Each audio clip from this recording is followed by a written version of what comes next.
Good evening, YouTube. Welcome back to the channel. And on this day, election day, I bring to you not the new president of the United States, but my 2023 WRX, and this video will be about the initial impressions of this car. And I'm hoping that I'm not glaring you guys into the sun, but I'll try to get at a different angle to talk. But yes, following the reveal of this car, it looks quite different if you haven't noticed, and I'll definitely go over what I have added to this car, as well as some minor driving impressions. I do have some other plans I want to do with this car as far as incorporating it into the channel, but for the most part, this car will be handling daily driving duties as well as, you know, some back road fun. But again, my 86 is going to be that super fun car that I keep going to as far as my dedicated track car. So this car will handle some track duty, but mainly daily driving duty. So let's talk about it. So 2023 WRX, manual transmission, obviously, magnetite gray, which I think is one of the better colors besides the World Rally Blue, which is a staple in the WRX community, which is great. And like I said, even the way it looks right now, as far as aesthetics go, I think I'm pretty much done with what's going on with the car. I do like the way it looked. I'll just go over a few things, starting from the front, what I've done to the car thus far since you last seen it, because when you saw it last, it had none of this, and I was actually over there, which is crazy, and it had nothing. I had just got the car and, you know, kind of unveiled my secret daily driver, and now that I no longer drive the Miata. So far what I've done to the car is, as you can see, the cherry blossom front lip, cherry blossom red or cherry blossom, either way, I think I went with a theme as far as doing the cherry blossom look. I've seen maybe a couple of other cars with it on the internet, but not too many in general. So I figured it was still somewhat unique, and something that is pretty cool, and a nod to the Japan version of this car, which is the S4 that comes like this in that form, what they call it, a WRX S4 STI. So for those of you who love the STI, they have one, but now it went back to a trim level rather than its own individual car. And sorry for the train, I can't help that, you know, but hopefully I'm speaking loud enough so you guys can hear. And as you can see with the fog lights at the bottom, I went with the premium trim, if I didn't mention that in my last video. Again, cherry blossom red front lip, cherry blossom mirror caps. I would say caps, not covers, because you have to replace the color and just slap those on. The side skirts, I do plan on getting a rear diffuser now that we're working our way back to the back. I do plan on getting a rear diffuser somewhere down the line. Don't know when, maybe in about a month or two, and throw that on myself as well. I did put these parts on myself, including this lovely STI wing that makes this car look amazing, in my opinion. I think the STI look, this look right here, if I can just give you a good view of it, I think it should have came like this from the factory. I think most of you would agree that this is the way that the car should have came, but Subaru is smart. They're very smart, and they know that we are going to buy parts and mod our cars when we buy these type of vehicles. So they said, well, we'll give you a bare bones car and do with it as you will. And I'm already $2,000 into this car and it hasn't even been a month. So I mean, hey, they know what they're doing. They give you a hell of a platform to start from, and they know you're going to modify it. So kudos to them for giving us something great and refined, which I'll talk about in my driving impressions once we get in the car. But I'll go back to the back. I got the Remark axle back.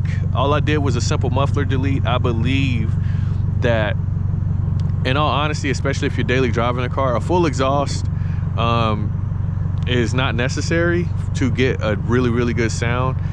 The car itself with the FA24 already has a really good growl to it. This just enhances it a bit more. I would say in lower gears it is a bit drony, something I had to get used to, but not too bad, and something that you can obviously drown out if you have good music. And like I said, the STI wing just brings everything out. I do plan on getting the F1 light eventually as well. I think I'll get that the same time I get the rear cherry blossom diffuser. But again, this is one of my favorite colors of the WRX. I do love the orange. That's probably my second favorite, and my first favorite I think is the blue, the World Rally blue, because you could throw some white wheels on there and definitely set that car off. And I'm on stock tires right now. It's going to be very, I wouldn't say difficult, but I mean, I've been looking at a different tire setup or different wheel setup. I'm just not entirely sure what I want to do right now, just due to the fact that I don't want the color of the wheel to clash with the cherry blossom setup. I just want something that kind of meshes together. So what I might do, and you guys can comment in the section on what you've done if you're running this similar setup, is probably run some OEM Japan STI wheels and just order those and just get a set of those. It might be a little bit more than what I could get for some popular wheels, like some Enkeis or some RPF ones or something, but everybody's running those, and the OEM Plus look never really hurts, and it's always a good way to go, even if I got to pay a little bit more money for it. And they fit well, they're gray, so, and they'll just have the STI in the middle instead of the Subaru badge. But I think I might just go with those. I'm not entirely sure yet, but that's what I'm leaning towards now, just so you guys are aware. And before we get into the driving impressions, I am going to change this grill to the Sport Grill. Again, Subaru offers the Sport Grill. They want you to buy their parts, man. They're not dumb.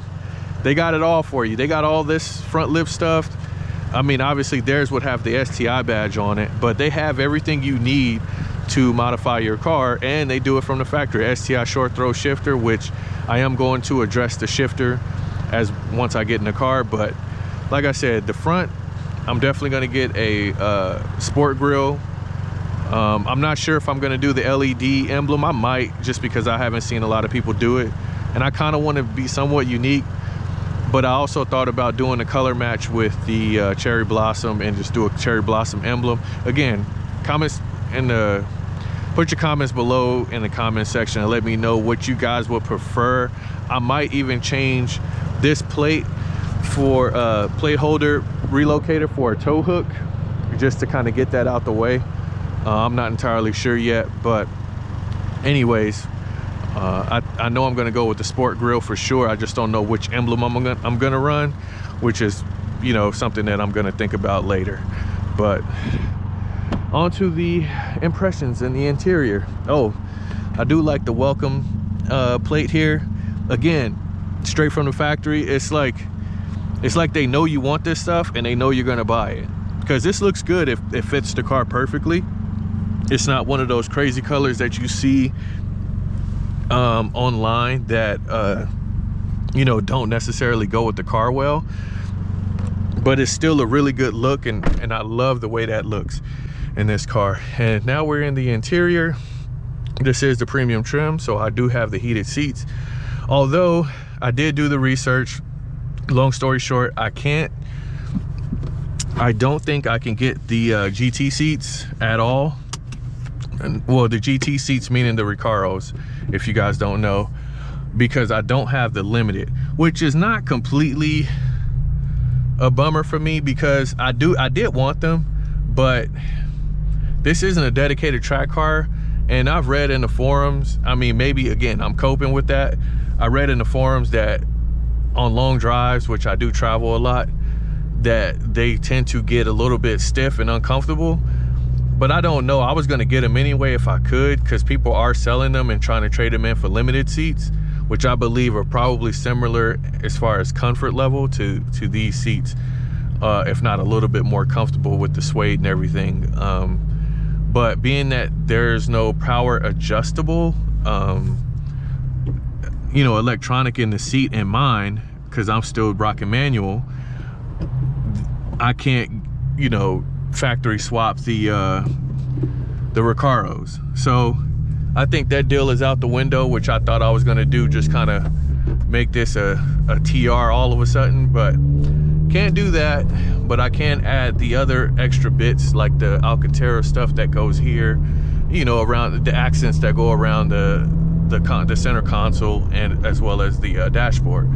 So I do plan on doing that somewhere down the line. Those things are like $230, so believe me, I'm gonna take my time with all that. I'm not too worried about it right now, but you know, I do have time. I do want an Alcantara steering wheel. Again, I'm going for comfort here. I do plan on taking this car to the track, but it's not gonna be something that's gonna be a dedicated vehicle to the track. So I don't want it to be uncomfortable, but I do want it well enough to, good enough to perform both duties very well. So that is my plan so far with this vehicle. And again, that with this being my dedicated street car, it frees my 86 up to be, for me to even consider a roll cage, you know, maybe a spec car. I'm not entirely sure, but I do plan on getting a little bit more serious to follow in track season in regards to how I'm going to take you know, my track driving and everything like that. I do want to get into time attack eventually, but I still feel like I need maybe a few more track days to kind of just hone my skills and just get a little bit better. I kind of want to take my time, but at the same time, I'm really amping up to try to take it just a little bit more seriously, I guess, and just get a little bit more competitive. I want to get faster, so that's the bottom line. And now for the driving impressions of this car, man, to me, it feels like home in a sense, because once I got in this car, 10 minutes of driving this thing, it feels like a more fine-tuned V8 WRX. And you can feel the displacement too on the bigger motor, in my opinion. But owning a V8 WRX, I think if you're going from a V8 to a VB, you will feel right at home with this gearbox. Obviously, it's the same transmission, and it still has the same slop. While we're at a light, I could show you. It's still sloppy. It still does the WRX things, which I hate, that the STI didn't, you know, that the STI didn't do. But once you get a couple of shift stops and a short throw shifter, you'll be, you know, good to go as far as how this shifter reacts. But for me, I think I'm gonna go with the Dark Matter X version 2 of their shifter. They got a whole mechanism that's made out of aluminum, I think, and it looks phenomenal. I saw a couple of reviews on it, and it's veteran owned, so I definitely feel more inclined of, you know, trying to help out. And hey, maybe it'd be a test dummy for their shifter. I want to put it in here and see what it's like. And that thing is, you can adjust it on the fly. You can adjust the shifting, you know, your throws and everything. You can make them longer or shorter, which is good. It's a versatile shifter. And with it being aluminum, or somewhat like of a higher quality material, you know, you can definitely believe that it is gonna last longer than what this thing does. Because if any of you have seen the inside of this shifter, it's a lot of plastic in there, and it seems really cheap, and it feels cheap. I think that is the Achilles heel of this vehicle, is definitely the shifter. And if you are in the market and you're trying to get one of these, be ready to address this, because it's going to get on your nerves. I'm just going to be honest with you. It's going to bother you to the point to where you want a short throw, and you kind of want to fix the sloppiness of the shifter. But like I said, as far as the driving goes though, from the FA20 to the FA24, to be honest with you, I got this car at like 2,100 miles. I'm at 43 now. I'm about to get ready for the big oil change, so I pretty much got the car brand new. And to me, this car feels super composed when you're at speeds. Like, it doesn't feel like it's you know, it's getting in your way when you're trying to get up in speed, and it doesn't feel like it's holding you back when you're trying to downshift or do any type of performance driving maneuvers like heel and toe, and you know, trying to dart around the corner, or just do what you would do when you're driving a performance oriented vehicle. I think that this car, like, even with the issues that the issues that the V8 WRX had, like the rev hang and everything like that, I don't think that is something that you would have to worry about here. Now granted, it does have rev hang, but is it as pronounced as before? No, not even close. It's actually pretty damn good. Now, to give you a comparison, I would say if you had a V8 WRX, I would say get an access port and cut out the rev hang. This car, I don't even think you need an access port. So that tells you already what the difference is between, you know, this car and the newer one. And to be honest, I'm also in the minority in this. I'm one of those guys who say that the WRX doesn't even need an STI, because the power, the build, everything that's going on with this car is fine, and it's a hell of a platform to start from in order to build. I don't really think that it needs to have its own, the STI needs to be its own vehicle. One, again, I'll probably get into this in another video, you can't afford it. If they made something that was around 50 grand, you're not buying it. I don't care what you say. Like, most people who buy these cars are not buying a $55,000 car. That's just the honest truth, because you're not buying a Type R. Like, you either compare this and a Type R. Now again, I'm building this to be as good as a Type R, I'll tell you that much.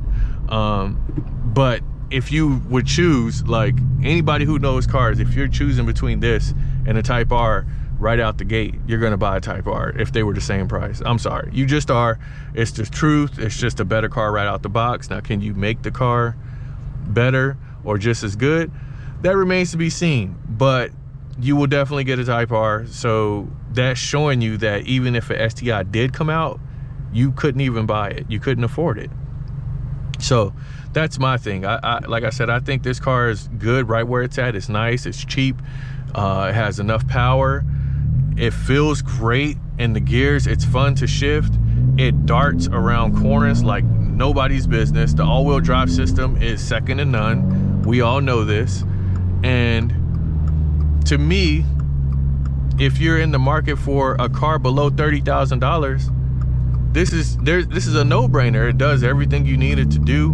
It doesn't look ugly, contrary to what people say. It looks just like the V8, man. And the V8 just looks like a basic sedan. It has no really appealing look to it. It just looks basic.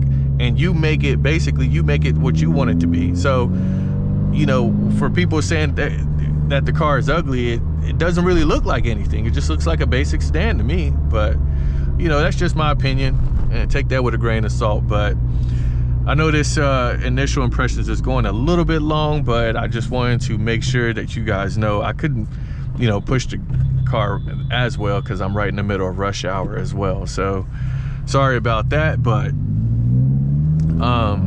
I wanted to, you know, give you guys an initial impressions on the vehicle and what I think about it. But if so, now I guess the big question is, as I close out this video, is if you're in the market and you want a WRX, you already said you're set on it. Which trim level do you get?